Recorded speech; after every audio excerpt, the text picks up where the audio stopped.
Butterfly theme cake, গোলাপ ফুল তৈরি এবং চেরি ফুল তৈরি কিন্তু এই একটা ভিডিওতেই পেয়ে যাবেন। যে প্রসেসে বাটারফ্লাই কেকটা কাট করা দেখানো হচ্ছে, এই পদ্ধতিতে কিন্তু আপনারা কেটে নিলে খুব সুন্দর একটা বাটারফ্লাইয়ের শেপ পেয়ে যাবেন।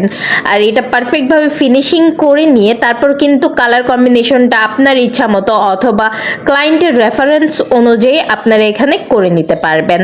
এখানে ফ্লাওয়ার মেকিংগুলোও কিন্তু আপনার ইচ্ছা মতো আপনি কালার কম্বিনেশন করে নিতে পারবেন। আর এইখানে যে রোজটা তৈরি করা হচ্ছে সেটা কিন্তু আপনারা খুব সহজেই ছোট হাতের অ্যানের মতো করে করে একটা রোজ নজেল দিয়ে প্যাটার্নগুলো দিয়ে খুব সুন্দর করে তৈরি করে নিতে পারেন। এখানে একটু ভিন্ন ধরনের ফ্লাওয়ারটাই কিন্তু দেখানো হয়েছে আর খুবই সুন্দর। দেন এখানে চেরি ফুলের যে ফ্লাওয়ারটা তৈরি করা হচ্ছে, চেরি ফুলটাও কিন্তু রোজ নজেল দিয়েই তৈরি করা হয়েছে। কালার কম্বিনেশন পুরোই আপনার ইচ্ছা। ওভারঅল লুকটা কিন্তু অ্যামেজিং।